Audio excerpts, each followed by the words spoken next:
What do you know? So here we go. Let's see. We can get the light up a little bit brighter, hopefully. Tiny bit. Where's that shadow coming from? Anyways, another day 6 feet above ground. Grateful to be alive in these end times. Just shared an interesting video on, I found it on Instagram, and it's a dude who, he's basically going through ChatGPT, and he's talking about the Sanhedrin and the Talmud, and asking what is Noahide law, and then continues to ask the right prompts, what is Noahide law, and on and on and on. And through this questioning strategy, he's able to get ChatGPT to say what everyone in the dissident right already knows, and this pen is dry, that if Noahide law were ever to become instated, then anyone who is of a different religion that doesn't believe in God would be beheaded as a punishment. And this is clearly evil, totally evil, and sick, quite sick, like demonic level sick. But it's right there in the Talmud, and it is something. Here's the thing to know, though, is that Trump just went and joined a special, quote, religious meeting with Zionists to talk about Noahide law. Guess what, bitches? It's real. Coming down the pike. You should have fucking listened. You should have fucking listened. Here it comes. So there you go, and now you know. And when they're holding the axe over your head,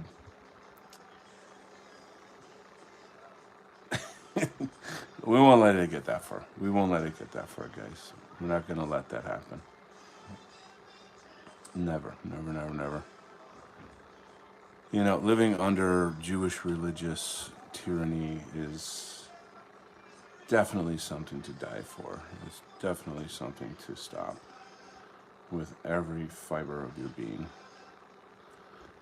And it's why so many of us in the far right are screaming our heads off. It's why we're obsessed with this topic, and we keep talking about it and memeing it and pushing it and push, and people think like, man, you guys are mad. You're just mad, like crazy, And it's because you don't know what we know. And if you knew what we knew, it's like you're inside a burning house and we're outside screaming, get out, get out, get out, while you can. And you're like, there's no fire, I don't see anything wrong, you're crazy. And so it's very frustrating, Try to help people. Starting off on the good foot. Hey guys, Splattercat and Gondorian are here. Howdy. I give my heart out to you in a manner of speaking.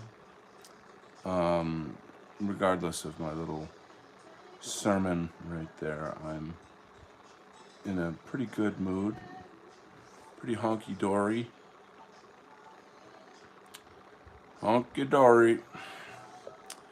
And I'm just excited. Hey, Ronaldo Dominguez. Nice to meet you, Ronaldo. Thank you for joining us. I'll give you a little show of some of my art here. Tell you what, why don't we just get right straight into the good stuff right here for you, Ronaldo. This is my book. I got comic book art in here. I've got illustration work that I did. It's kind of sci-fi illustration work. Monsters and blah blah blah, and then also some concept art, some caricatures. Pretty cool, huh? Judy Van Dyke. Judy, I'm so happy to hear that you're here. So you're so good at drawing. Thank you, Judy. A real cutie. It's so good to have you guys here. Thank you so much for joining me. This is all samples from my book, Imperium Calling. That's at the link on the homepage of this YouTube, if you're interested in that.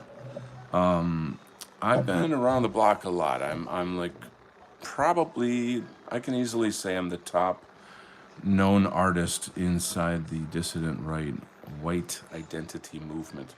Maybe there's, I don't know, if there's someone else, we'll have to like, you know, meet up and have a sword fight, a duel or something, you know, to see who's the greatest. But yeah, I do comic books and portraiture and graphic design and web design and all kinds of cool stuff. So, you know, the fine art is very much about inspiring people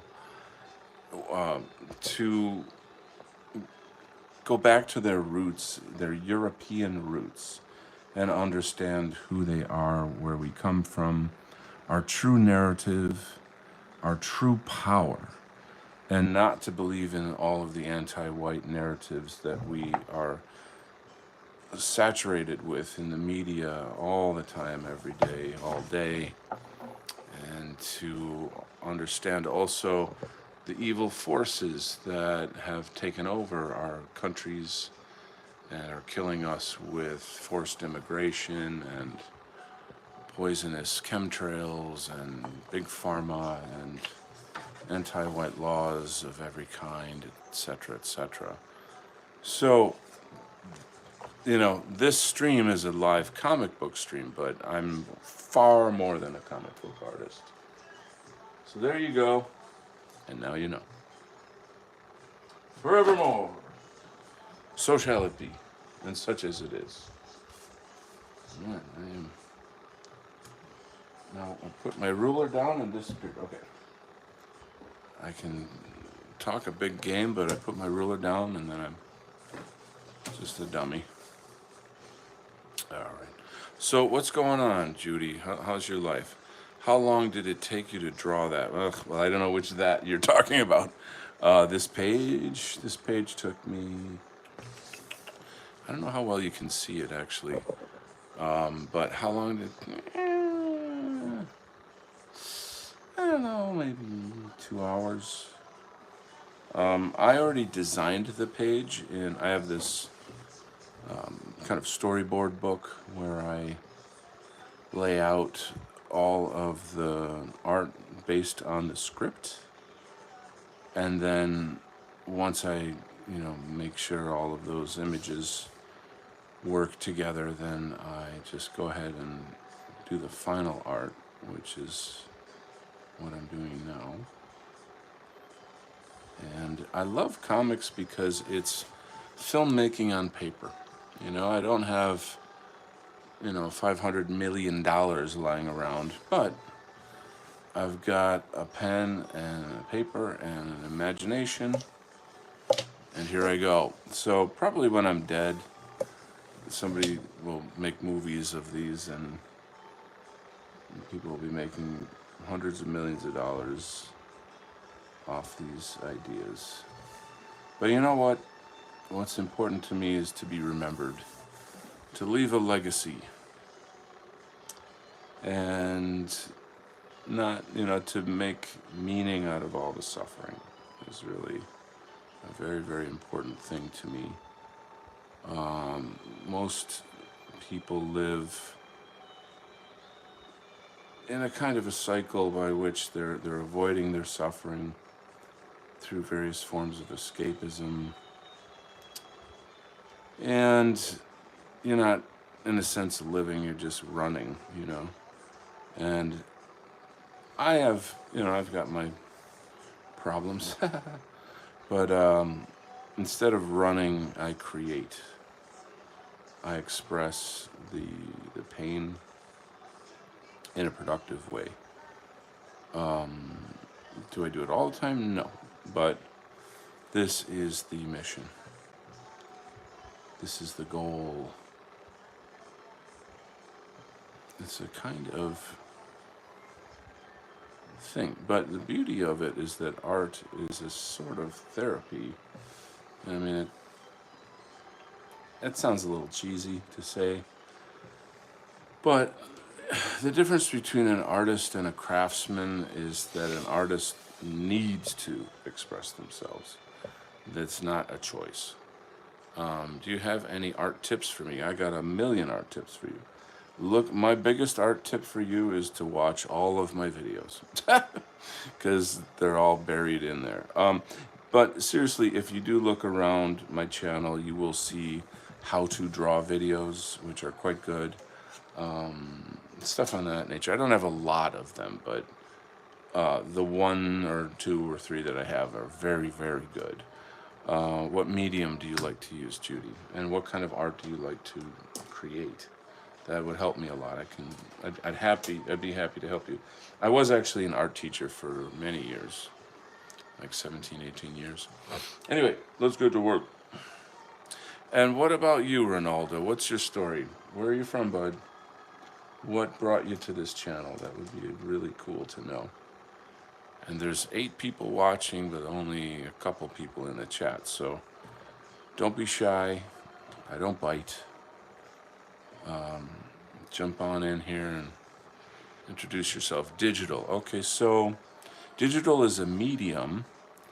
You know, what's the theme of your arts? Like, what kind of subject matter do you like to illustrate or draw, etc.?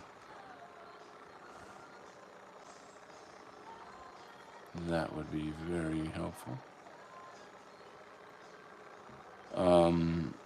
You know, we all have our interests, and the more I know of that, I think I can be useful. Fairy tale and comic, cool. So there's a lot of phenomenal illustrators out there that are they're just so good at what they do. And something to think about for you, Judy, and for me, and all artists, is to establish your voice. What do I mean by that? What is your voice? Your voice is definitely your style, but it's not just the way that you draw and paint. It's what you draw and paint. How do you handle your themes? Liliana Hippolyte, welcome. 감사합니다. 감사합니다. Robin Adkins is here. Hey, from XXK4R1XX. What are you, a robot or something? Great to have you, guy, girl, whoever you are. Liliana, oh, nice. Very cool, very cool. It's lovely to have you here. We are talking about, and Robert as well, we're here chatting a little bit with, well, my name is Carrie. Okay, cool, nice to meet you, Carrie. And you are not a robot. Okay, this is not an AI bot, ladies and gentlemen. It's a real human being. Back to the subject. So, whatever your subject matter is, it's an extension of you. There's something about you in the subject matter that, you know, is meaningful. And when people get to see your love of your subject matter, then they get to see you. They get to be a part of your life, your world. And then in some kind of way, they get to know you. And they get to be close to you. So, like, again, I don't only do comics and superheroes, but it's a huge part of what I do. And so people kind of get to see that side of me, the heroic side, the storyteller. I don't know if you guys were here just a moment ago. Oh, come on. I just had the book. Where the hell? Oh, okay, hold on. I'm going to show you guys something. Sorry, hold on. All right, so we're doing this again. Since we got a bunch of new people in the chat, I feel it is urgent that I show you guys my book. Victorian's here, welcome back, buddy. So this kind of art, for example, is a sort of surrealism, symbolic, romantic surrealism, you know. And through that, I'm able to express ideas of things that are important to me. And I want to share my thoughts, my reality, my feelings, my philosophy, my politics, my ideology, if you will. And the way in which I do it, if you notice how balanced and symmetrical this piece is, okay, get into design, study the elements and principles of design. So, symmetry, balance. These are elements and principles. The use of the purple versus the yellow. The purple and yellow are complementary colors.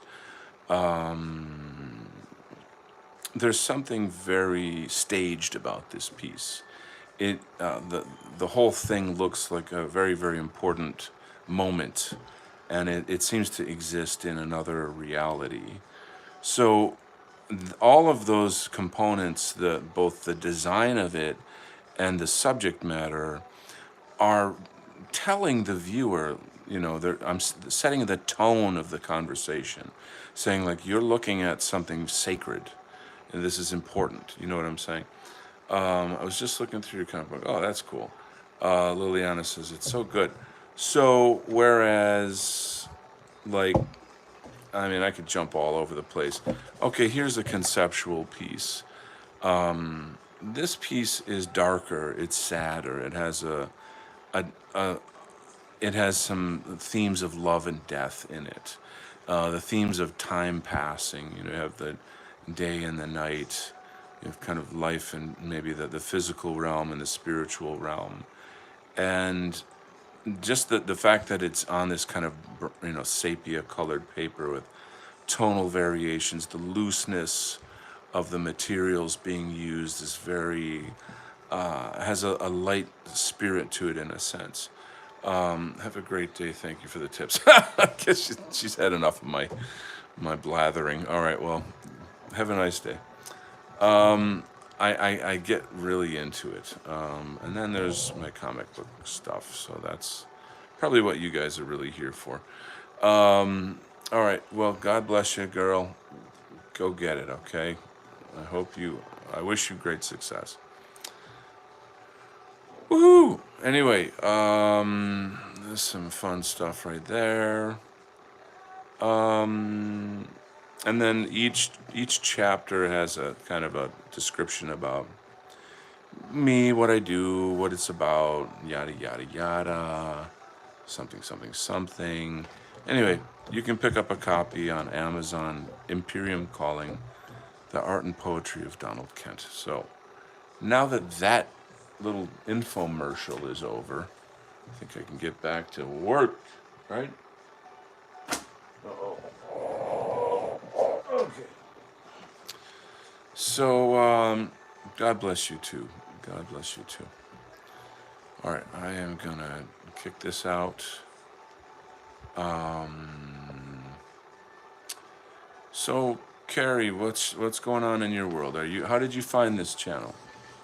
Did it just pop up in your YouTube feed, or what was it? Did like an angel come and tap you on the shoulder?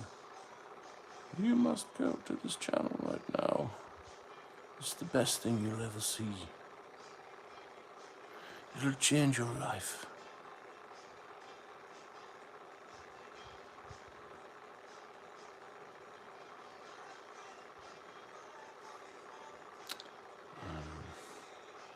Kind of curious how like the algorithm works. You know what I mean? I used to put out a lot of shorts, like YouTube shorts, and they're really cool. They're really fun. But I haven't done that in quite a while. I have been putting links on Instagram for my shows. And I don't, any of you guys come over from Instagram? You'd be helping me out if I could learn more about that. Judy says, God bless. I think that was the end of that. Or is there more? Nope. Okay. So there's that. Yeah, indeed. Got some tunes in the background. This part of the story here, it's in this graphic novel. What page is this? This is page 67. Militiaman, there's this big riot with sort of like, do you remember in 2020, around then, there were tons of riots around the country?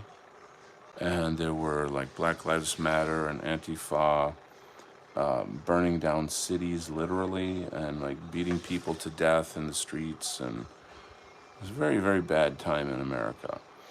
Well, that's kind of what's happening in this story. And Militiaman seeing, like, in this case, this is like a cross that's been hammered and like smashed up, and a church is on fire, and a lot of chaos. The police were not doing their jobs and stepping in, and the new MAGA force, which is controlled opposition, which is like the fake right, kind of like what Trump is now, they weren't doing their job. And so the Summer of Love, yeah, beautifully said. For me, it was word of mouth. Oh, okay, that's interesting. Really? Time travel. Tell me who? Well, I don't know if you can tell me, but that's pretty neat that somebody just said, oh, you got to check out this Donald Kent guy. That's pretty cool. I lost track of what I was saying. So long story short, he's coming to terms with the fact that, like, oh, that's not good, that America's falling apart, and the system isn't working, and there's this evil among us that is very, very anti-American. There's a lot of people that hate America. And it's not that so much that they hate America, it's really that they hate white people. Because America is white, and it was created by whites for whites. And that doesn't mean that non-whites can't, exist or are not American. They definitely are, if they have more than 3 generations of family, and they're from here and not immigrants, etc. So all of this starts to come to pass, and he starts to realize, like, oh my God, my world is coming to pieces here. What do I do, So it's kind of a really important story arc, if you will, for me. And as such, he's starting to wake up. He's starting to kind of have his, like, political awakening, if you will, put it that way.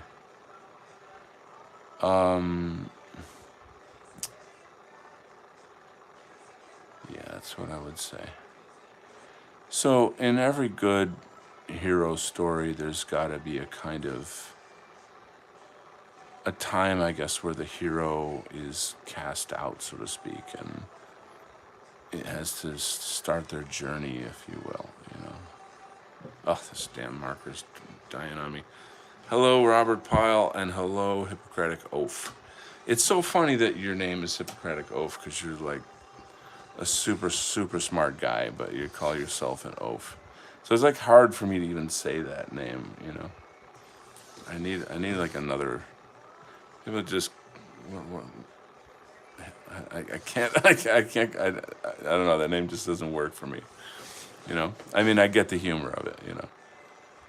But if they only knew. If they only knew the real you. Anyway, I was just discussing this scene is kind of where Militiaman is discovering, like, America's falling apart. So here he's, there's a church that's on fire. You guys probably, if you were here on the last show or one of the recent shows, there's this scene where there's a church that's on fire. You have all these fire trucks and helicopters and shit, and he's like, oh my God, and then there's all this fighting and killing, and he loses his shit. He starts firing his guns. Now, he has like rubber bullets in there because at this point in the story, he's still lawful good. Do you know what I mean by lawful good? And like, yeah, so, sort of that. And then he's kind of yelling at MAGA Force to like help out. You got to put out the fire. The church is on fire, and they don't give a shit because they don't care about America. They're really controlled opposition, and it's just the patriarchy. Down with the patriarchy. That's their fucking attitudes. So following this page, you got Militiaman, and he's kind of, he's looking at this smashed up cross and kind of having a moment of reflection. It's sort of the aftermath. There's, you can see this guy he died, like he's pulling the blanket over the other dude. There's people severely injured. There's ambulances, cars on fire, all this stuff. And here you see Militiaman. He's got a torn up American flag. Behind him is a statue of Mary, Jesus' mother, and it's been pushed off a pedestal and smashed. And that's when his father shows up, who earlier in the story is actually an angel. And like he ran away from him earlier under other circumstances. There you have like a really dramatic moment with all the fire behind him and this kind of Batman-style shadow on his face, where he's realizing, you know what, you're right, you were right, I should have listened. That kind of, it's like a transformative moment in the story. So it's really cool. That's the whole thing about all this superhero mythology stuff is, you put your characters through tragedies and struggles, and it transforms them. I'm going through that myself in my own personal life in many ways. So man, it's funny being one of these like online dudes, because you gotta keep a certain level of privacy. You can't talk too much about your personal life. But then once in a while things happen that are like, oh man, I really want to share this because it's so powerful. It's really got some deep message, Then you're like, yeah, but that's really crossing a line, So I'm kind of contemplating if I should.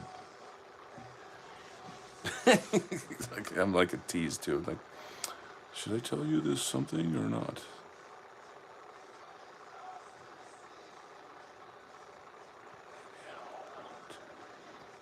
Well, maybe I can be sort of general about it. Let's imagine that you got some news and you were pretty sure that you're going into a really, really serious health issue where you could potentially die. And then it sinks into you like, oh my God, like this is the one. And you come face to face with that and you start really doing kind of, house cleaning, so to speak, figuring out like, who do I want to tell? Who can I, who's going to help me through this time, And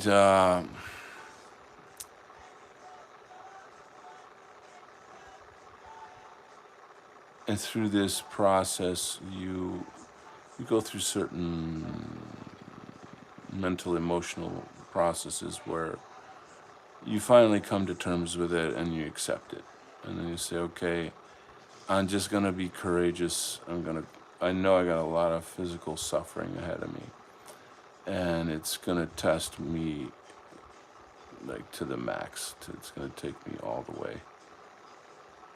And then, you know, you you plead with God for, for your life. And you think about,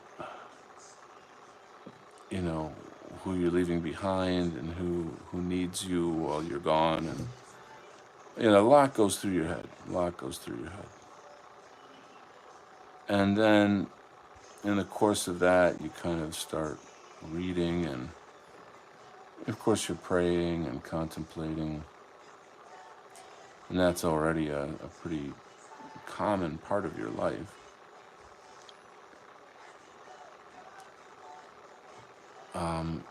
And then when the big moment comes, you get the news that you're okay and you're gonna make it. The feeling of relief is profound. In fact, you come to tears because you realize I'm gonna live. And then you recognize, like, wow, all the hell that I went through, you know, fearing death and fearing the suffering of death, the mental, emotional, physical anguish of illness and death, then it transforms you. So that is what I'm talking about with like these superheroes, is putting them through transformative experiences,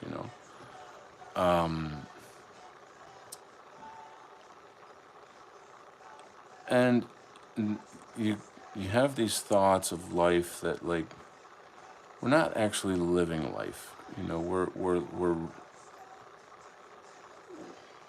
We're sort of living from pleasure to pleasure, and there's just so much that's happening in life that isn't really connecting in some way or another. There's too much time online or something. And then when you recognize, in being put through a situation like this, how very, very fragile life actually is, it will change you because of the terror of it. And it's always one of those, I can't imagine, or I hope that never happens to me, or, that kind of shit.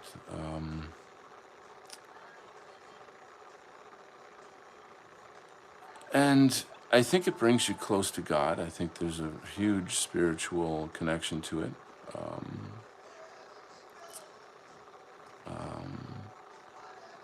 But in my case, what I think about is how to die, the process of death, and not so much the actual moment of death, but what comes pretty much right after that.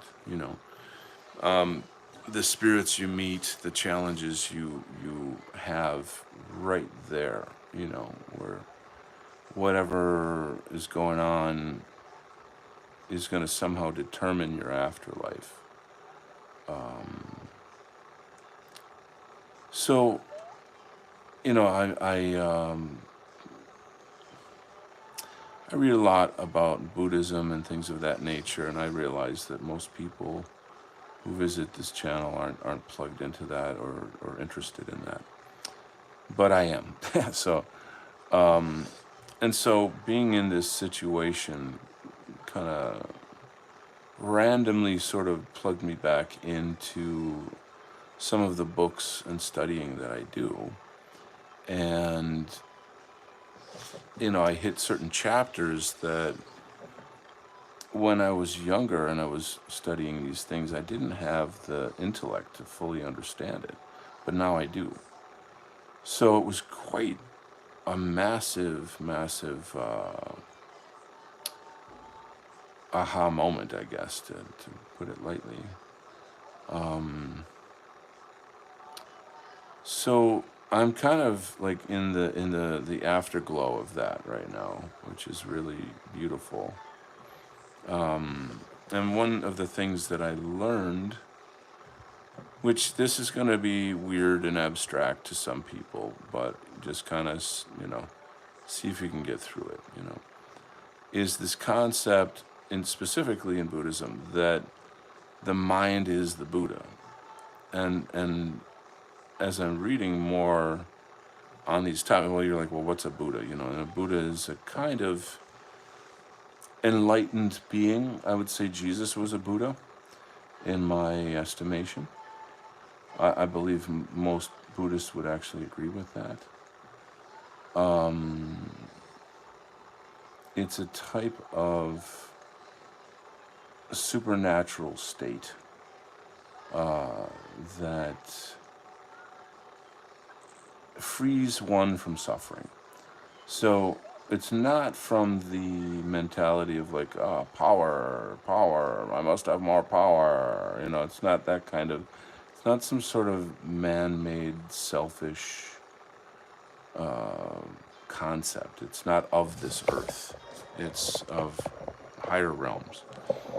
And that's sort of the thing of it, is that like when you're, not all minds are ready for the truth. When you're, I think about, when I was like, I don't know, 20 or something, and I'm reading these books and I'm like, I desperately want to understand the meaning of them, but I don't have the depth or the experience to. And at my age now, it's all coming clear. Largely due to lots and lots of other studies, that I've, and contemplation. It's not merely study. You contemplate the events of your life, and what is the meaning of these experiences, and how do I act? What is the righteous way to act? What is the correct way to be? So, for example, everybody can relate to the idea that like someone hurts you, and then and they hurt you fucking bad, like life-ending damage, really, really, really bad.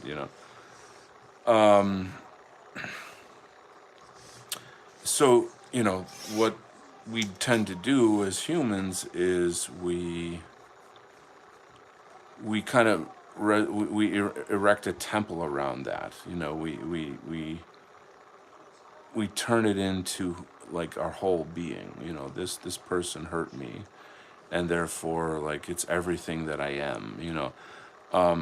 Feminism thrives on this. The bad experiences women have had with their fathers or lovers or whoever, men in general, they weaponize those experiences.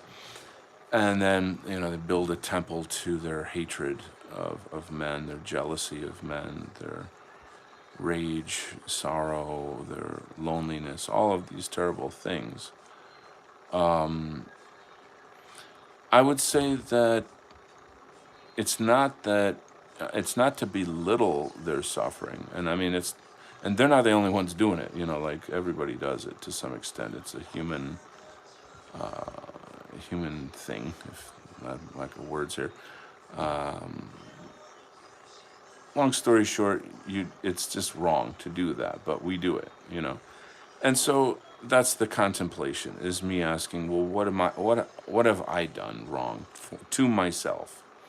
How have I wronged myself by turning my suffering into a temple, and like defining myself by it and all these things. And it's not like, again, it's a very normal kind of human behavior, but it's not something you want to do. And so that gets into some deep territory. Oh man.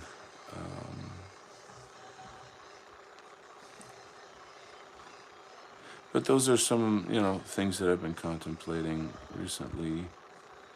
And it does fit into that kind of like, if you were to live in such a way as like you knew you were going to die, then I think you really, you meaning the general abstract you, would do something. You would do something. You would in some way change, right? There would be some kind of transformation.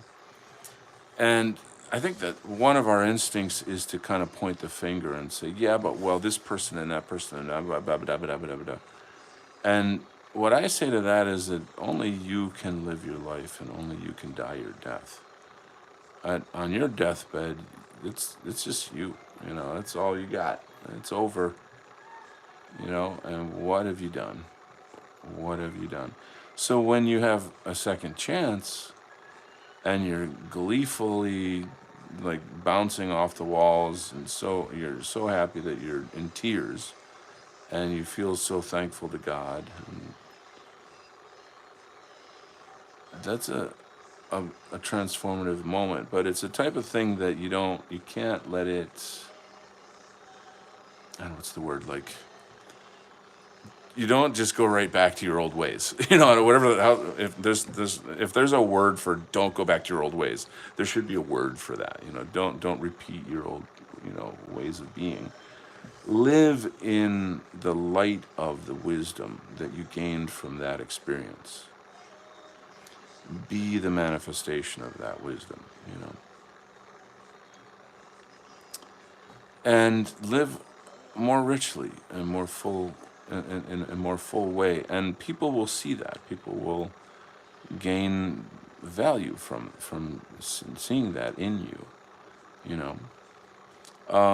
It's a strange thing how, like, when you're really living on a kind of, to put it in modern terms, like a spiritual vibration, then strangers will just feel it when you walk in the room. Animals will be attracted to you. They want to come up to you and play with you, and people will wonder, like, what is it? What's going on with this guy? Like, why is he shining like that? What's he got that I don't got? So, and that's obviously not the reason to do those things, but it's just a kind of I don't know, sort of a result of it, if you will. So there's like a Jilly Storms here. Awesome. Live richly. Very nice. There's like crazy amounts of chat that I'm missing here. So let me kind of pop down there and take a peek. What do we got? What do we got? Pyle says, hear what you're saying. There's things that I would like to talk about myself sometimes online, but know that I shouldn't. We have too many enemies lurking. Yeah, there's that. I know that's a whole other can of worms. And that's actually an interesting topic that I could muse on and we could chat about. Anyway, Victorian says, during the siege of Toledo during the Spanish Civil War, Republican soldiers built a bonfire in view of the city's defenders when two soldiers tried to throw a large statue of Christ to sharpshooters. I'm not promoting violence. This is just an interesting event from history. Oh, I get what you're saying. Yeah, Matt W says, I'm going to start looking into the Vedic stuff. After all, we was ancient Aryans and shit. Yeah, bro. I've been into Buddhism ever since I was like 15 years old, and again, I wasn't, ready at that age, but I think there's certainly things that you will gain from the Vedic materials. I'm not personally a huge, like, I don't know a lot about it. There's a great deal of value in the paganism, Odinism, Asatru. A lot of our people gravitate to that.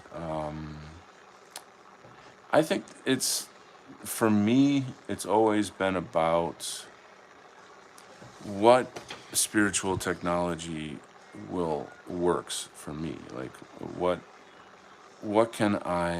how can I stop my suffering, frankly? How can I gain wisdom and yeah, wisdom of life, and feel at home in my own skin? How, what spiritual wisdom can I use to navigate the challenges of life? When my dad got sick and passed away, that was the whole thing. It was for me to seek out those answers. And but again, so contemplation, study, meditation, looking at kind of a timeline of your life and saying, like, what have I done? What have I accomplished? And taking an inventory, frankly, of your fears. You know, fears and desires pretty much define us, and they kind of lead us through life. Like, what is it that you want? What is it that you don't want? What are the things that, you know, and like that's where you could get into Carl Jung. Carl Jung's very, very good with shadow work, if you want to look into shadow work. And that's pretty much looking right directly into the things that you avoid in life. I'm sorry, I'm off camera. We was the ancient Eastern pagans, yes. For your information, Buddha was white and had blue eyes. His ancestors were from Iran, to be honest. And in all throughout the Buddhist text, he's referred to as the Great Aryan, or the Great Arya, which is a derivation of Aryan.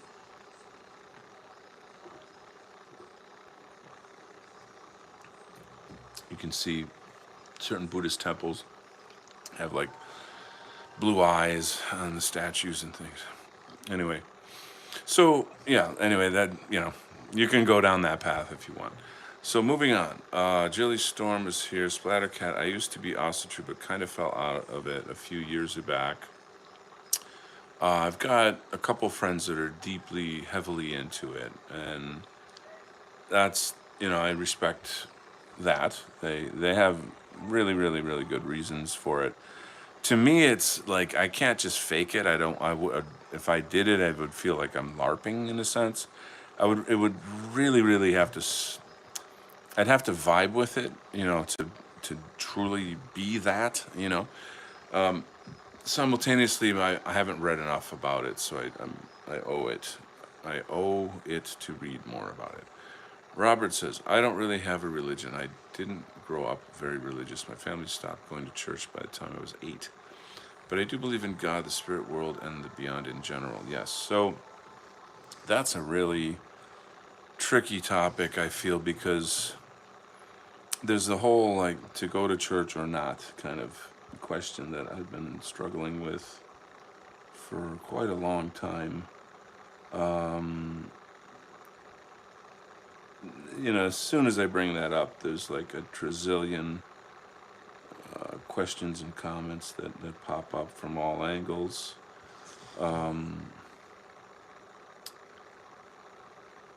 Of course, I know we see things very much within a political frame on this channel and in this culture. There's a really strong kind of like, you know,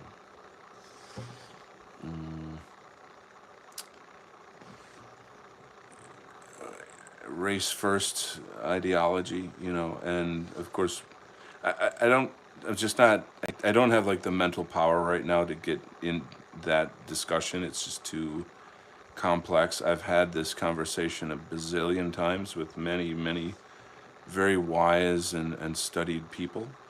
I just, it's just too exhausting for me at the moment to get into.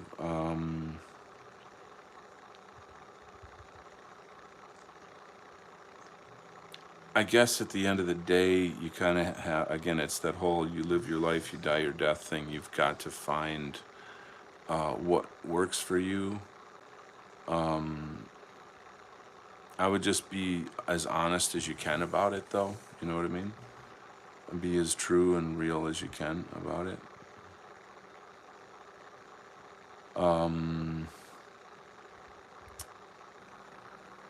Yeah, tricky territory, but yeah.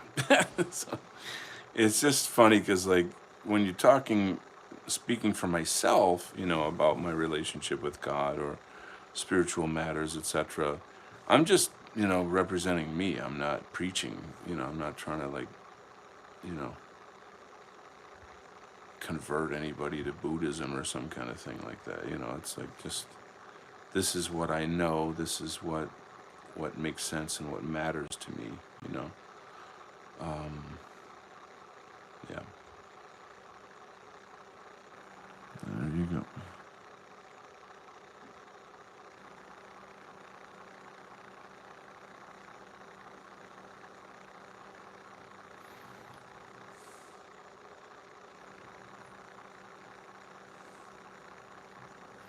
I think I need to put some music back on.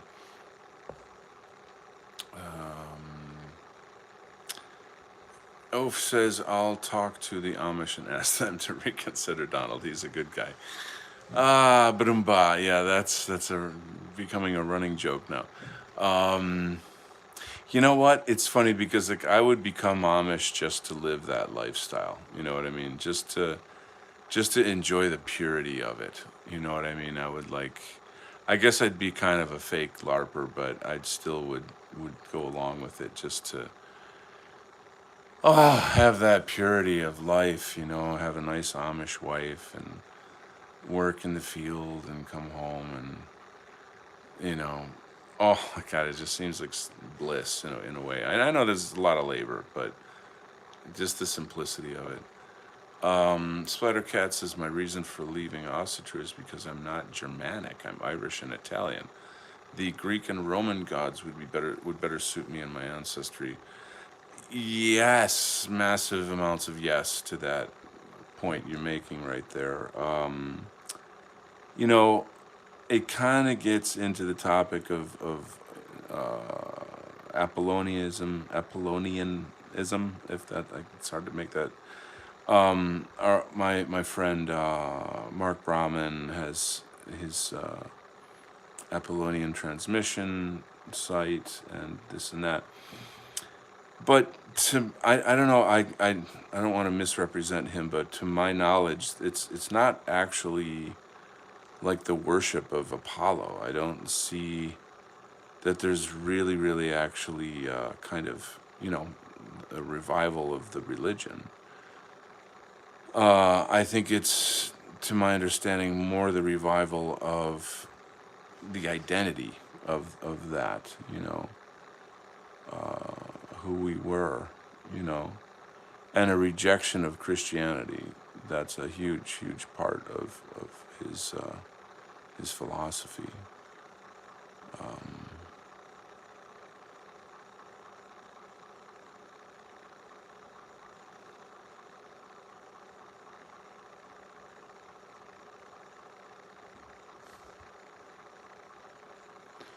So it's, of course it rubs certain people the wrong way, you know. Um,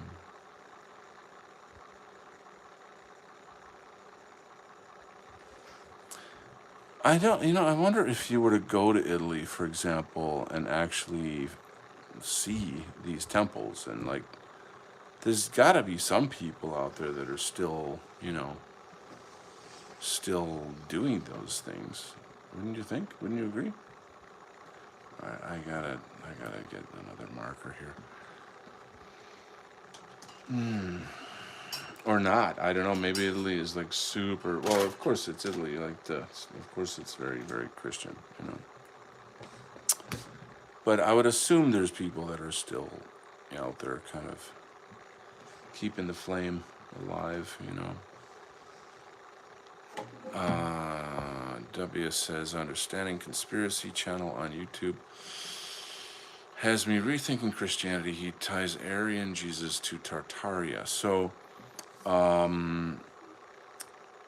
don't know if you can. I would advise you to look up Pastor Eli and what's it called? Aryan Israelite, or Aryan Israelitism. Pastor Eli, who I know, I'm not like personal friends with him, but we've spoken, we've communicated directly. He has started I don't know, let's just say that he has like a website and books based on the theory that Aryans are the true Israelites. It's a very unpopular concept, as you can imagine. Christians are not gonna, they're not gonna jive with that or whatever. But the thing is, he has really, really solid proof of it. If you just give the guy a chance to go through the evidence, you can look it up. A quick look at that is that there were Mesopotamian or Syrian tablets discovered that predate the birth of Christ by 700 years. And, excuse me, they talk about a certain slave class from that apparently have origins in the Caucasus Mountains, and that at some point or whatever they were set free, or they moved out of the area after so many years of slavery, something, and it's their path, their migration is it's basically led back to England, and that's kind of wild. That's very wild. And then there's passages in the Bible that also point this out as well, that make reference to this. And that's even more trippy, because then you go, wait a second, something's going on here. Aryan Israelism. I don't have the right language for it, but Pastor Eli, Aryan Israelite. Sorry, I'm being an asshole. Just like look it up, because I can't fucking talk straight. I'm a retard. Gondorian. I'm Catholic, but I'm not here to preach. Just here to enjoy watching. Oh, thanks, bro. Good stuff. Good stuff. Yeah, and I'm not at all I'm not anti-Christian in the sense that I'm trying to hurt anybody in our movement or Christians in general. I have my own private relationship with Christianity. I was raised Catholic. So I'm not out to like offend anyone. I'm just a seeker. I'm just trying to make sense of this life. And many of my most closest friends are Christian. Oaf says the 24 kids, a lot of labor. That is true. Yeah, but making them will be fun. Sorry, Anya Coquette is here. Hello, Anya. Welcome. Yeah, I'm familiar with Anglo-Israelism. Thank you. Somebody can speak English here. Anya, how did you find my channel? I'm always trying to ask people, how they came to the channel. It just helps me to understand the algorithm. We get into some really, really interesting discussions here. As you can well see, we don't shy away from the hot topics, which makes it interesting. But it's not a hostile environment. It's a place where people can talk freely. So we welcome you, and happy to have you. And there you go.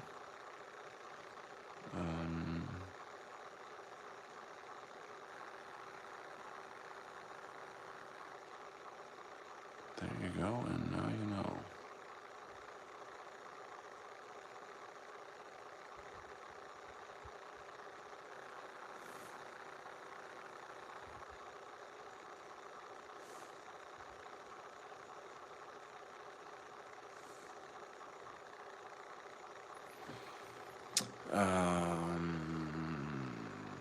the new Israel is the church. Okay. Oaf says there is the Hearn clay tablet, cuneiform tablet found in Georgia. How does that happen? Fascinating. It's been a while since I've been into that rabbit hole, and I was reading up on that stuff. It's very, very compelling. Very, very compelling. I urge everyone to take a look at it. So here's the bottom line. If white people saw that we are the actual true Israelites, could you imagine how that would radicalize politics? How that would flip politics on its head. And right now, like the pro-Zionist movement within the Trump camp is going ballistic. It's really, really out there, and it's very fucking dangerous. And everyone over here on the dissident right is we've been screaming about this for years to get people to wake up to the evils of Zionism and all these other evil things. And now we're it's showtime. Like we're pretty much right at the gates. So if all of a sudden whites realize that the Jews are not the true Israelites or something, like, can you imagine how that would change everything? So from that perspective, it's highly revolutionary information and worth looking into. Do you see what I'm trying to say? Now, people who are hardcore Asatru guys, pagans, what have you, they're going to be like, I don't give a shit. That doesn't mean anything to me personally. Whatever. That's fine. That's them, But from the perspective of like the political narrative, this could change everything. You see what I'm saying? That's why I was in touch with Pastor Eli, and I could easily get in touch with him anytime. In fact, maybe I should have him on my show. You know what I'm saying? I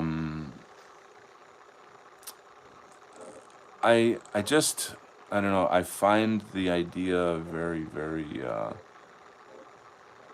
I just don't see Christians buying it because I'm afraid. I don't mean any offense, but a part of Christianity and any of the Abrahamic religions is this kind of cult-like, don't question anything mentality. And that's not a good thing. Like, people who are super knowledgeable about the Bible and this and that, like, they tend to debate very well, which is what you should be able to do. But not everybody's like that. I don't honestly think the common Christian is that well versed in the Bible. And so it's just not safe to step outside of it, And again, I'm only saying these things just simply because, like, we're having a discussion,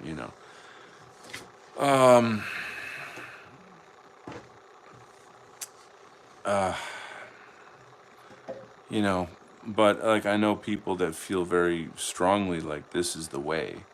This is how we win. You know what I mean? Like, we should all get behind this. And I if I were more sincere, if I were like a true Christian, I probably would get behind that. You know what I mean? That's actually true, That's an interesting point.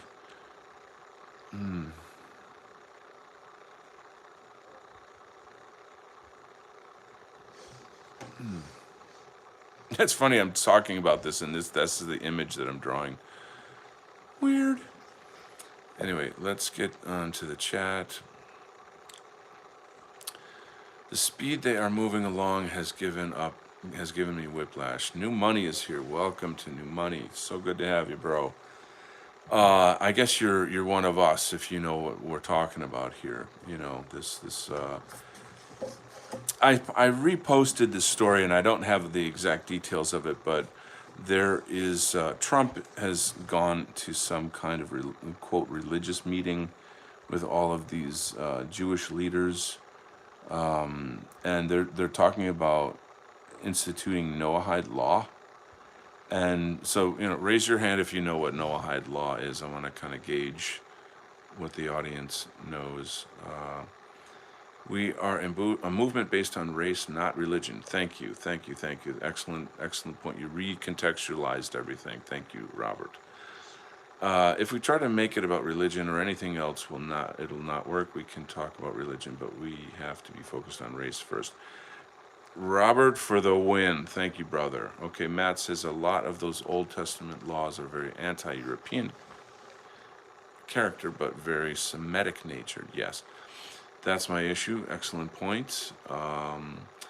Oaf says also when Chief Thunder rolling down the mountain surrendered to General Nelson Appleton Miles, he handed over a pendant, a 1-inch square clay tablet with Assyrian writings.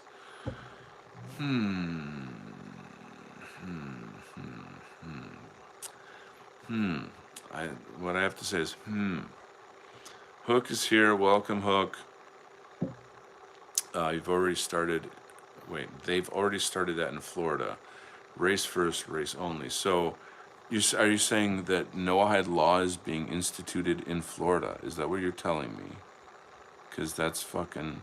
On the one hand, there's the feeling of like, you know what, guys, like it's got to get worse before it can get better, kind of thing. You know that way of thinking. And this is it. This is the getting worse part.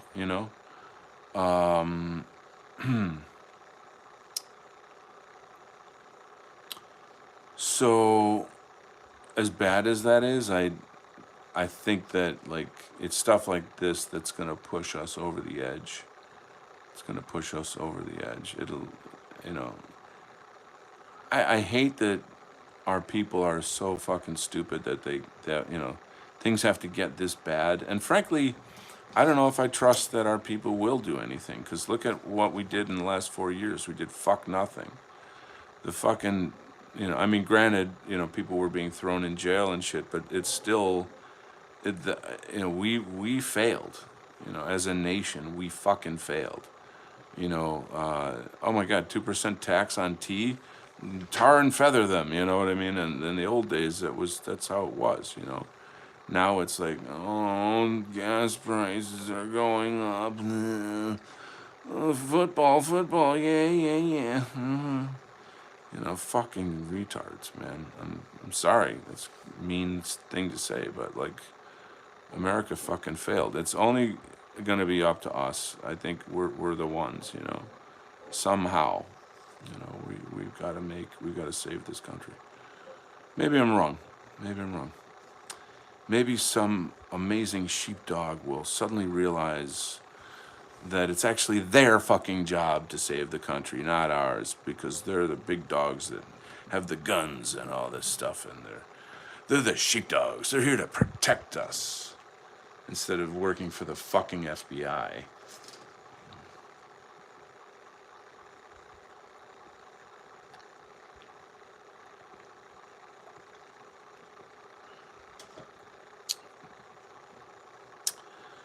Okay, I just went there. What else? Boy, we got some chat's so busy today. What do we got? Let me read. I've already started in Florida race first. We know.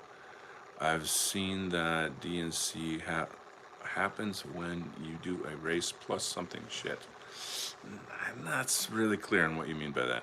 HB 269 passed. Oh, the you can't criticize the Jews, or I forget what it is. You can't be it's like an anti-Semitic law of some kind, I think is what that is. So the one that Trump put out is because I read it, it's very specifically against pro-Palestinian protests on college campuses, which is very, very specific, It's not anything more. I mean, that I'm just telling you. That's what it says. That's it's not more than that. I guess is what I'm trying to say. But it will be. It's like they just use that as a stepping stone, and then okay, based on this, we're now going to create the next thing.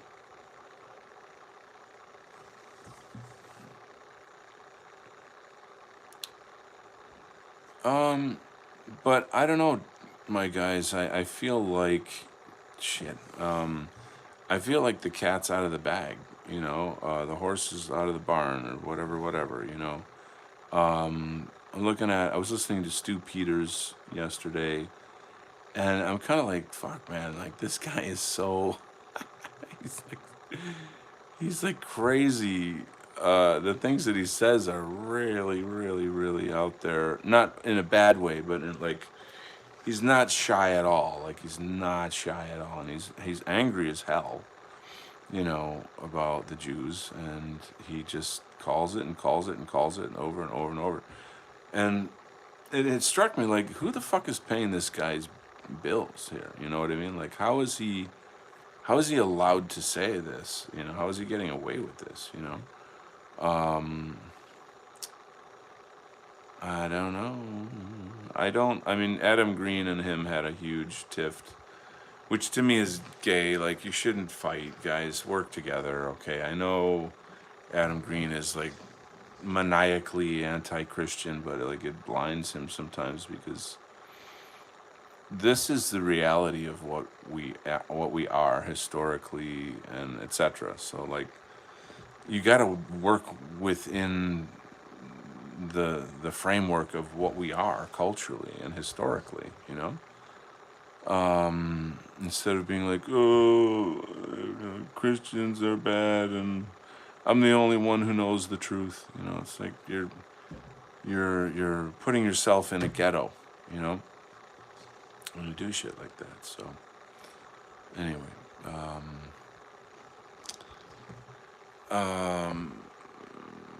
Matt, fortunately, most of those laws were ceremonial, meant to prepare the Israelites for the Messiah. Well, he came, so those laws no longer apply. The Ten Commandments are universal.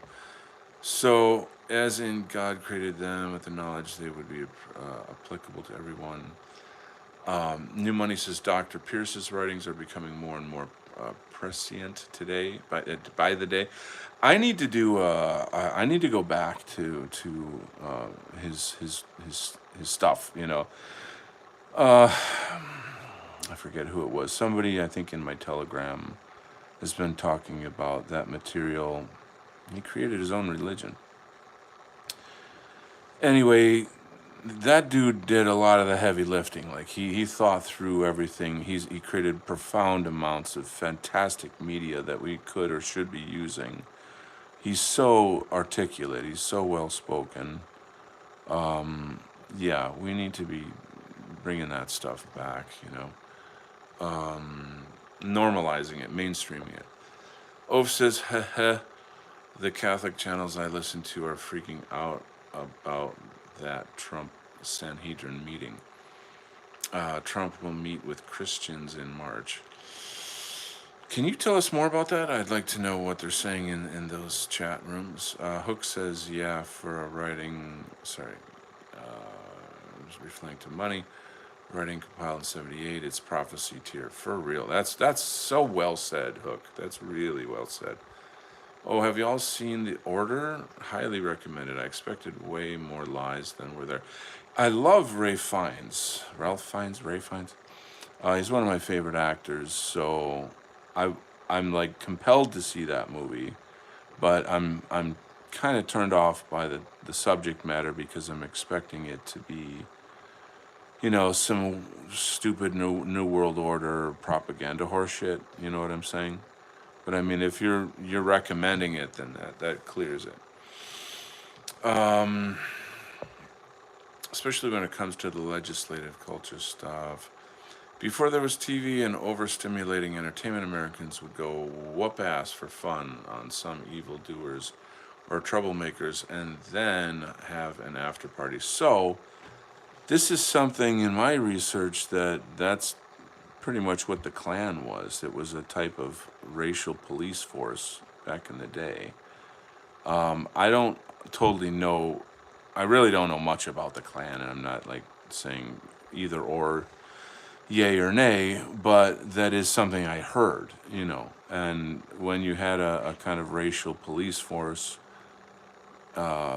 it prevented things from happening that is shit that we're dealing with all the time now. Do you understand? Wink, wink, nudge, nudge. The train has no conductor. Ugh. Stu Peters has a lot of commercials. I think he's doing well. Good. Rabbi Green is why I say race first, race only. Yes, I'd sooner listen to Rabbi Green than Dustin Nemos, who doesn't even live what he preaches. I don't know who Dustin Nemos is. Maybe you can enlighten me on that one. I can't know everything, guys. There's only 24 hours in a day. That's why we help each other out.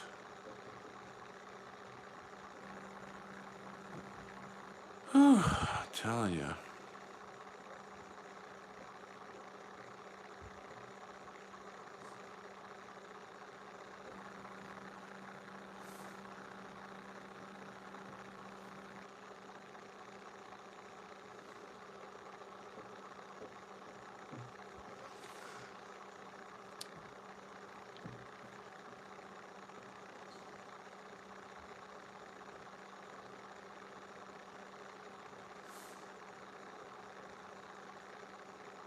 I feel like I want to go put some music back on.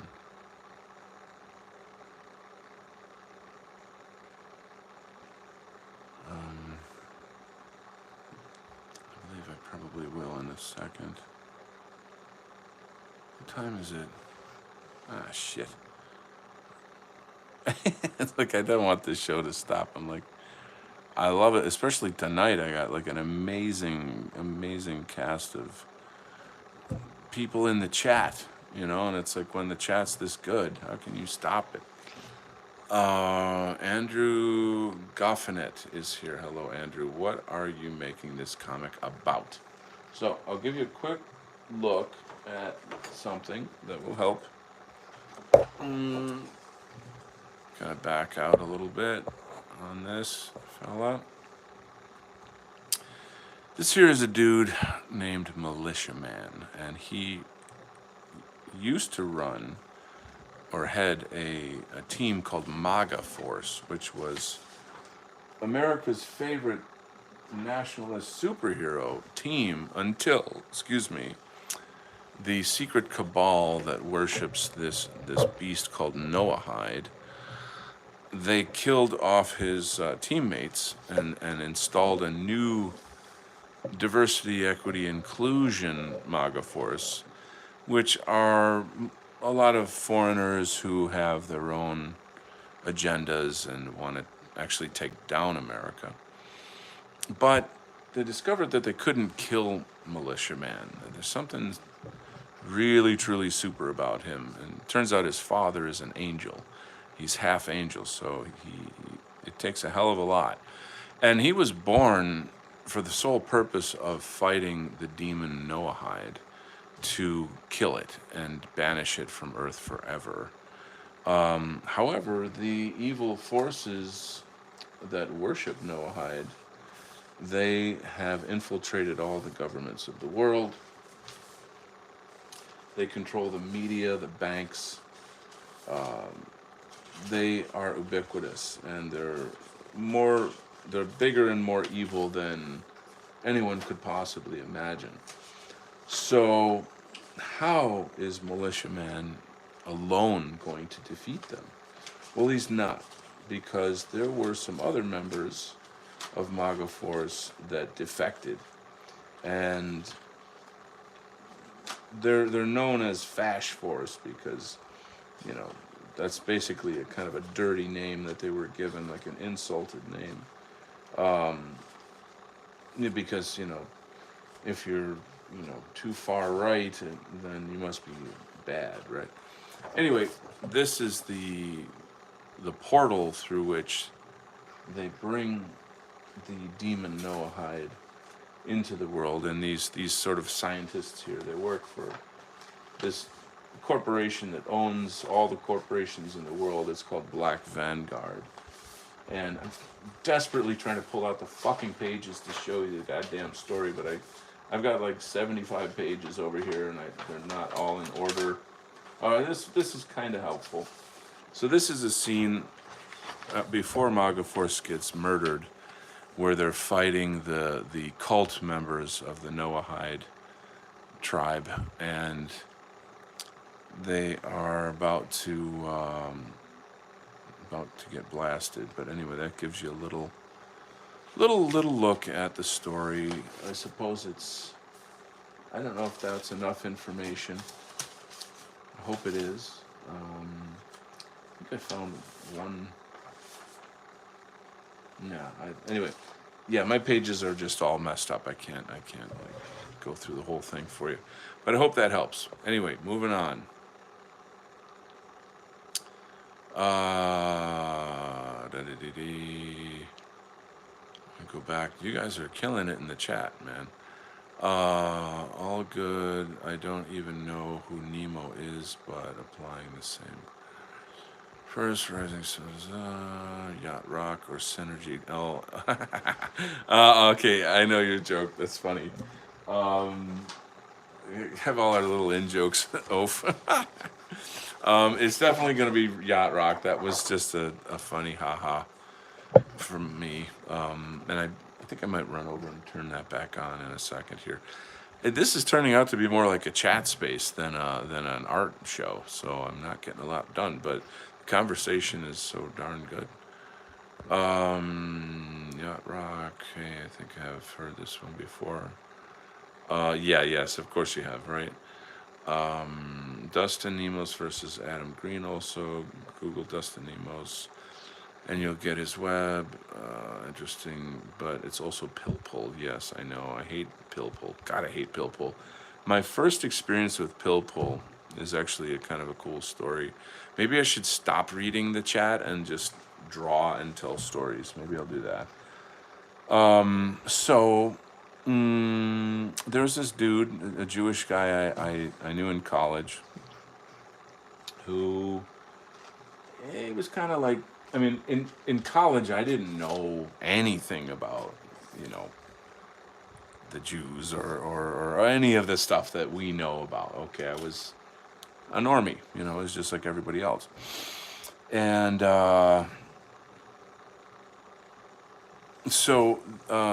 this particular guy, and he was considered like a cool guy, among my friends, probably because like, oh man, it would take a lot to like set this story up. How do I do this? Okay, well, let's just say he was like a kind of a sort of a influential guy, a big guy, a popular guy, okay, on campus. And a lot of that had to do with the fact that he was somehow connected to the music scene. Like he helped bring bands in to do concerts on campus and stuff. And he had some kind of bigger connections that nobody really understood. I wonder why, right? Anyway, so everyone wanted to be around him. There's this band is coming into town, and then there's going to be an after party, and blah blah blah blah blah. So that never made a huge. It wasn't like a big whoop to me personally, but it just was the context of who he was at the time and all the friends. And we weren't real buddies in college. He was a bit of a snob, he just kind of, looked down his nose at me or whatever, even though I was in bands. And I was like, hey, how about giving my band a break? How about, letting my band open up for one of these shows? I'm better than you. Just, get on your knees and beg kind of shit. It was not a guy that I really have a lot of nice things to say about. Not a terrible person, but, when you look at it from that perspective, you get what I'm trying to say. So years later, I'm working comic book conventions, and who walks up to my table but this dude, this Jewish dude. And I'm like, oh my God, wow, hey, geez, how have you been? I haven't seen you in a long time. What's new? Something, something, talkie. And it turns out, like, whatever I don't know, someone in his family is a writer, and somehow it all is connected to comics and Comic Cons. And so, like, whatever. So we have our new thing that we're connecting on, we're kind of like building a friendship based off of this thing. So fine, it's all fine and dandy, and I just, no big whoop or whatever. But we connect on Facebook, and there's, we see each other at every event, and we joke around, and then this and that, and something, not a deep friendship or whatever, but just a nice whatever kind of thing. People, right? And oh, hi, how you doing? Hey, blah, blah, blah, blah. So the Trump thing happens, and I naively am like posting all kinds of like pro nationalist stuff on my Facebook. And it's that time in 2016 when everybody was picking sides, and you're either liberal or conservative. You're you know what I mean. So it was a different time. Now I pretty much hate Trump right now. Like, I don't, not for the reasons that Democrats hate him, but because he's controlled by the Jews, and I'm disgusted at how he sold out America. Another topic. Anyway, so what I'm posting on Facebook is just like, oh, here's, whatever, WikiLeaks, Hillary Clinton's suspected in these murders, and blah, blah, blah, blah. All the bullshit was all coming out, and I'm just sharing, thinking like, oh my God, look at this. Look, this is really, really important that we know, like, what a criminal Hillary is, and all of this other shit. So we got to make sure that she doesn't become president.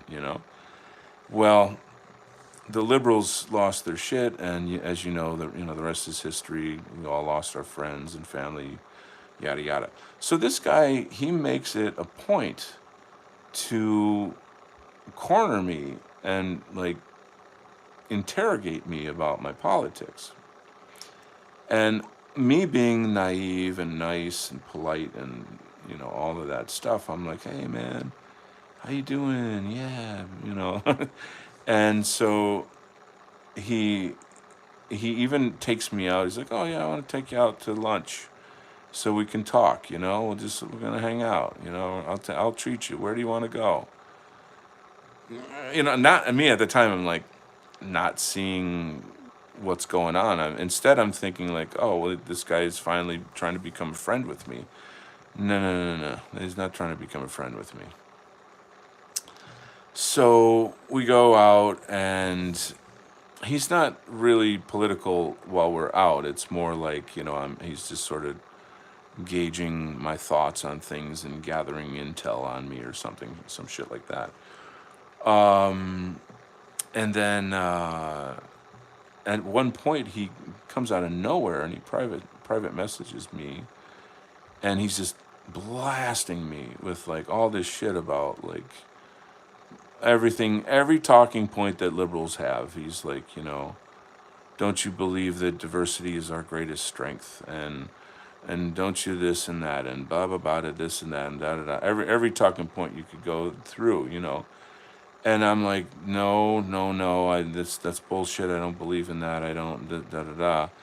And I don't know how to describe it. Basically, he was like, it was like a barrage, like a verbal assault on me.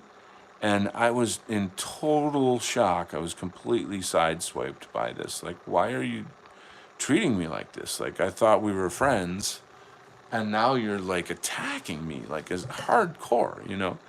And when I would try to explain my point of view, and give like data and explanation and shit, he would do pill pull on me. And I didn't know what pill pull was at the time. and he would, all of that shit, the gaslighting, changing the topic, attacking me, red herring, straw man, like every fucking trick in the book. He's doing it all on me, all simultaneously, like all guns blasting. And I'm in a state of like massive, like, what's the word for this? How do I fucking put it? I'm kind of like mentally and emotionally sort of overwhelmed. And I think a lot of it was partly because I thought that he was trying to establish a friendship with me and now he's attacking me. And you could just sort of see how like awkward and weird that is.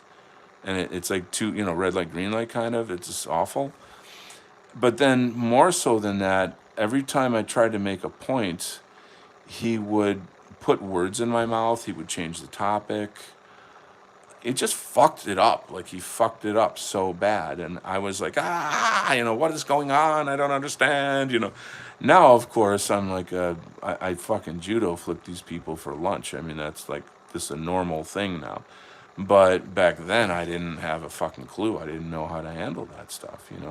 And it was very jarring. It was a very negative experience. And then I started, seeing this like in the news and watching how like, when people get interviewed, like the people who do the interviews on like CNN or whatever, they would do the same techniques and this and that and this and that. And that's when I don't know, at some point I somehow came across the term pill pull. And then it all came together. I'm like, oh, it's a thing. It's like a fucking thing, man. Like this is an actual thing. And it's super Jewish, it's like super, super Jewish. So I don't know, it was creepy. And he did, he made reference to stuff like, Nazis and stuff like that. And back when you're still a normie, the last thing you want to be called is a Nazi. Like, I'm racist. Oh, I'm not a racist. Oh. You get, so you're just a puppet on a string to these people, with those words. They can make you dance, dance, dance, goyim dance. Oh, it's fucking annoying. But that's the way the cookie crumbles, It's just like, this is how we learn, we go through some shit and whatever. Like, fortunately, there's enough of a community out there now that, you can learn about this stuff and you don't have to get duped and manipulated. When I see people who are still manipulated and still buying into the lies and shit, I'm like, I always say in the age of information, ignorance is a choice. It's funny because like I said something recently on like an Instagram feed that was like anti-Zionist, and one of these like normie Trumpers was like, typical liberal, you gotta say something against Israel, something, typical liberal, like that. And I was like, oh, dude, you don't, if you only knew. I mean, I said a few choice words or whatever that like showed him like, no, I'm actually farther right than you. But I don't know, dude, pill pull. It's a new vocabulary for you there. All right. It's Vocabulary Day on the Donald Kent Art Show.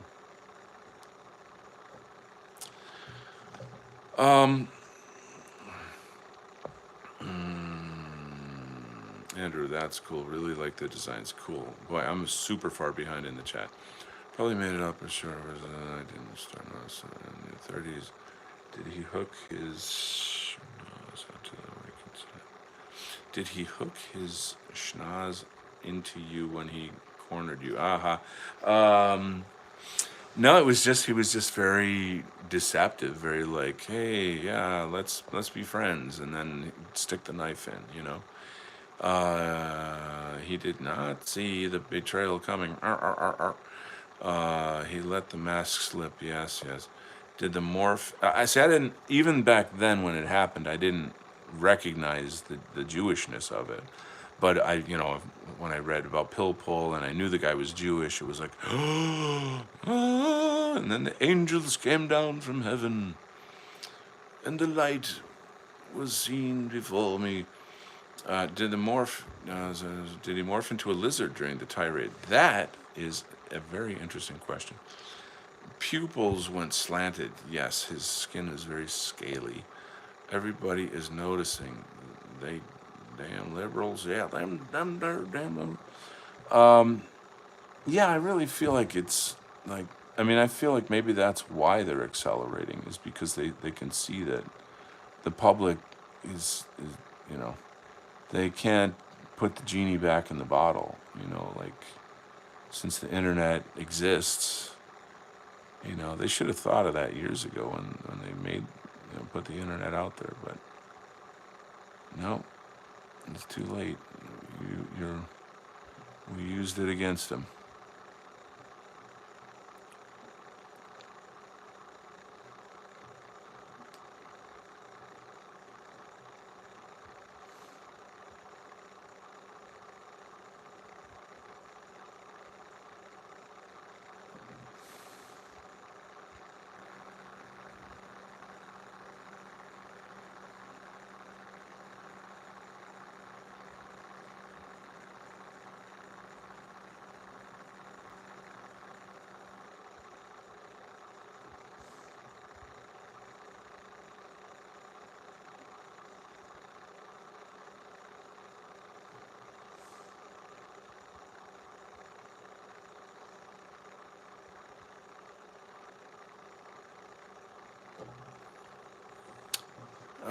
I never understood this supporting Israel thing with normie conservatives. It's another country that is not our country. It's got to be Christianity. It's got to be. I'm 99.9% sure that's the context. A beautiful drawing there, man. Oh, hey, thanks, bro.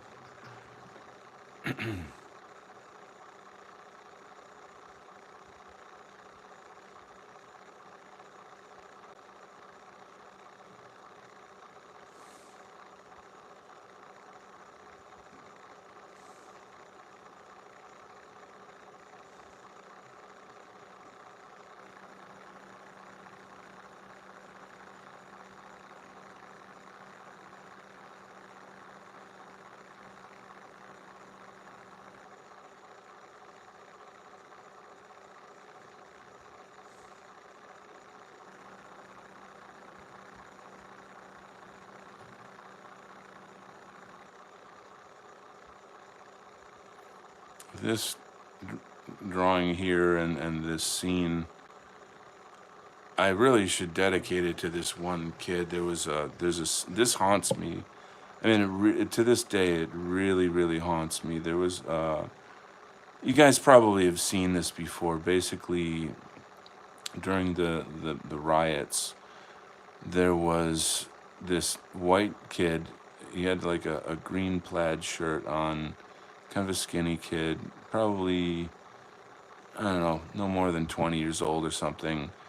And I don't know why, but he's like running around the streets, and there's like he's just out and about during the riots, and I don't know, I wanted to see what was going on or something. And there's a point where there's a mob of like, I don't know, maybe 12 black dudes. And they're kind of going from one chimp out to the next, smashing shit up and doing whatever they do, their usual shit.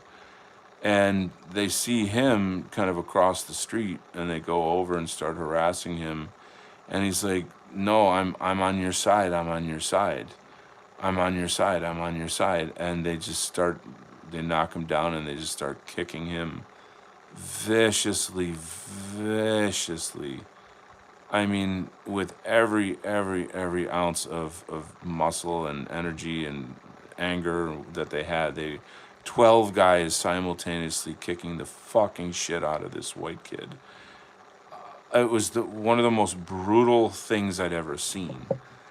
And somebody must have said like, "Oh, the cops are coming" or something, and like a bunch of fucking animals, they just all scattered in fear, like, oh, run, and on to the next thing, because that's what they're doing. They're just going from one fucking violent thing to the next, and they're just animals, absolute animals.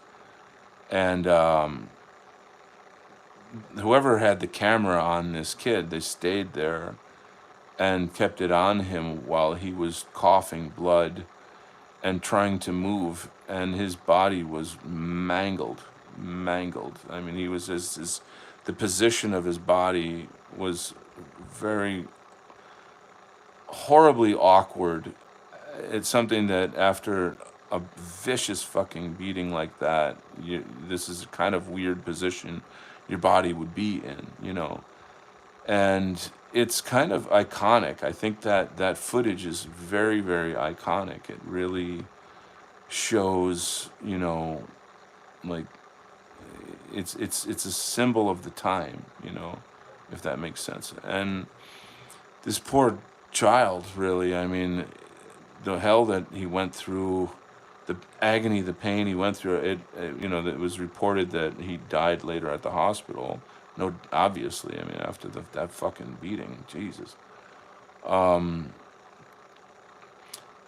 He must have been in unimaginable pain. Unimaginable pain. I mean, I don't know if anyone's ever kicked, if you've ever been kicked before, but having like 12 people kicking you as hard as they possibly can, literally with the intent of killing you, over and over and over and over and over and over, all at the same time, all from every angle, unbearable to watch. I mean, I'm still in agony just thinking about it. It hurts so badly to think about this and to see this in my mind. And I'm telling you, man, that shit makes you hate niggers. That shit makes you fucking hate them. It makes you hate them with intense, intense passion. Because like, it's just you can't. I mean, if that were your brother, or anybody or whatever, like, fuck it, man.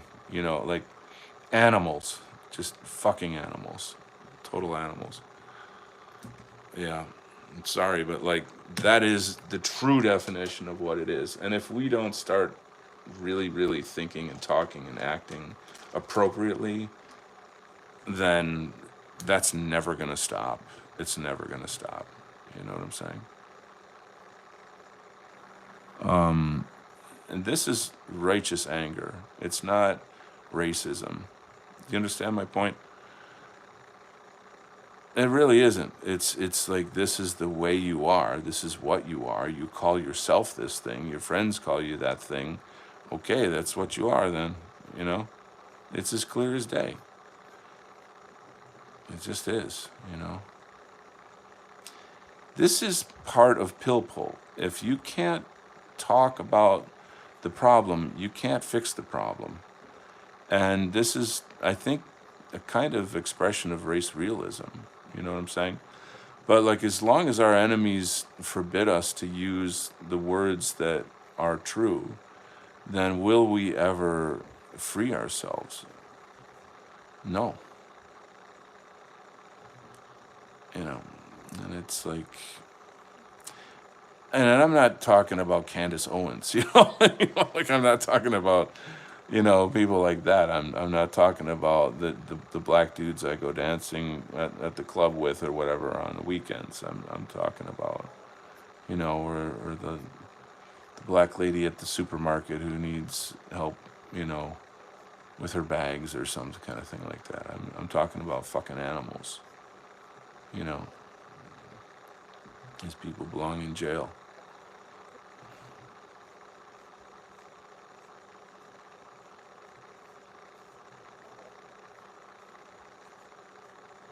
Oh, it hurts, man. It fucking hurts. And this shit's happening day in and day out, day in and day out, day in and day out.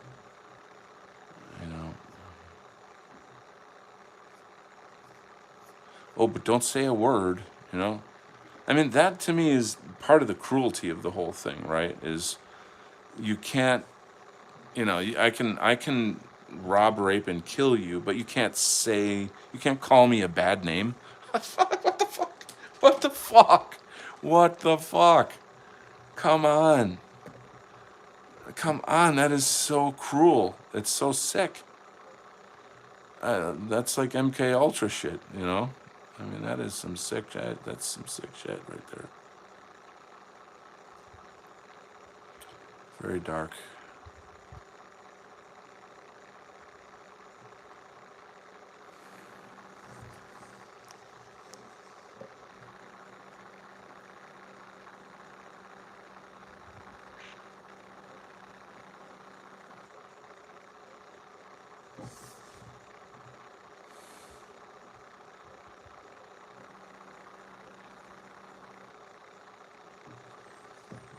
Um, yeah.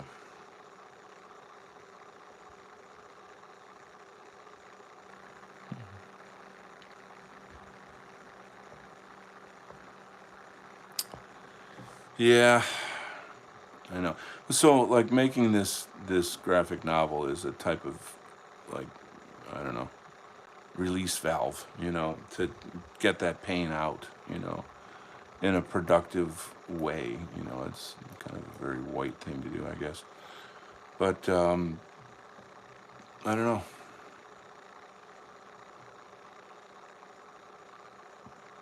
It goes right back to what I was saying about the KKK, you know, and how they were like a racial police force.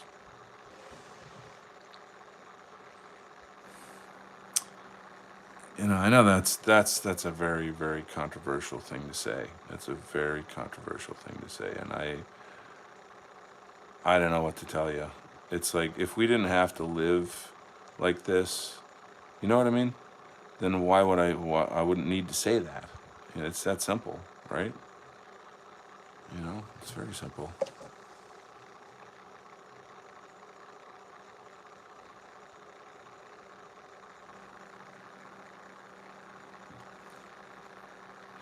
It just, you know, what about those children that were crushed by that guy riding the van through like a Christmas parade? Oh, but don't say a bad word. No, don't say a bad word, little babies. Fucking retards. Oh, bad words hurt our feelings. We can crush your children under our car wheels, but don't call us bad words. Oh, it's so bad, so bad, bad, bad, bad. That's a kind of cruelty that I won't tolerate. I will not tolerate it.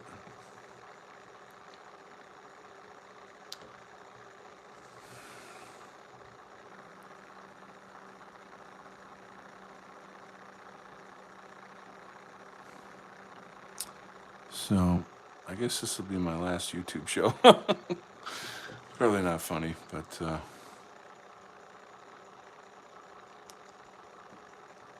um,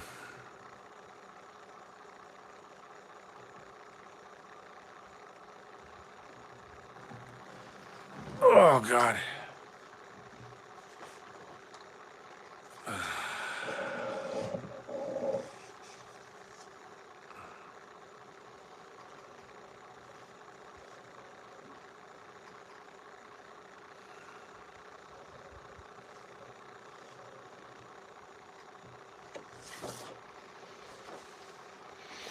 Anyway, what time is it? It's about 11 o'clock. Daddy's got to work tomorrow, so let's take a minute to contemplate.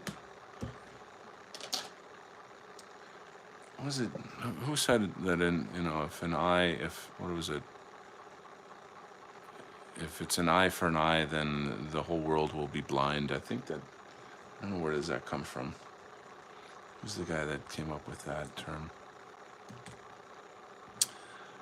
So it's pretty hard to, in you know, when violence is being waged against you, to not, I don't know, to not get angry and not have like warlike instincts and feelings, right?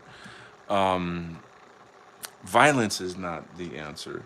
Self-defense is an answer, But self-defense goes more, it's, how do I say, like, if I'm at the zoo and I jump in the bear cage or whatever, you know, you know, you know what I mean? You don't put yourself in a situation where you're going to be hurt. That's as much self-defense as, like, protecting yourself with a gun or something, from like a home invasion. You don't put yourself in a physical location where you're going to have these things happen to you. So, but yet the whole force diversity and all of this shit, it's warfare. It's biological warfare. It's a kind of warfare to force whites, to live among people that, parasite off of us, intimidate us, rob us, rape us, and kill us. And to have the rights to our sovereignty is a very central aspect of our cause, It's a very central aspect of our cause. I'm definitely on board with, peace, and not having, I'm not a pro-violent guy. I'm not a guy that wants violence. I hate violence, like, with a passion, which is why that story I told you breaks my heart so deeply. It's such a painful, painful thing. You guys know about the bell curve, about the genetic reality of violence among certain people of color in general, and how that is, it's baked into the cake, so to speak. Separation is the best option. It's the best option. There's certainly cases when doesn't have to be the case. There's high IQ people. There's lots of functional people out there that are good people. But, I think that we've had enough, and I think we really need to look out for ourselves first. Like you were saying, race first. Race first. Race first. Gandhi was the one who said, "An eye for an eye leaves the whole world blind," and that's perfect. That's beautiful. So I don't know what to tell you. I mean, it's stuff we think about every day. We talk about the stuff every day. It's baked into our memes, our GIFs, all our fun media that we share. We're tired of it. Every day there's news. Oh, some Muslim guy stabbed a 2-year-old child in London today, or some fucking shit. Or, think about all the children being trafficked by, Mexican cartels today, right now, Think of all the domestic abuse that white women are going through with black boyfriends or what have you, it's an ongoing, like, invisible war that we're enduring. But don't say a bad word. Ooh, oh my God, that's much more important, that you don't say a fucking bad word. Oh my God, let's focus totally on that and not on fixing the fucking problem.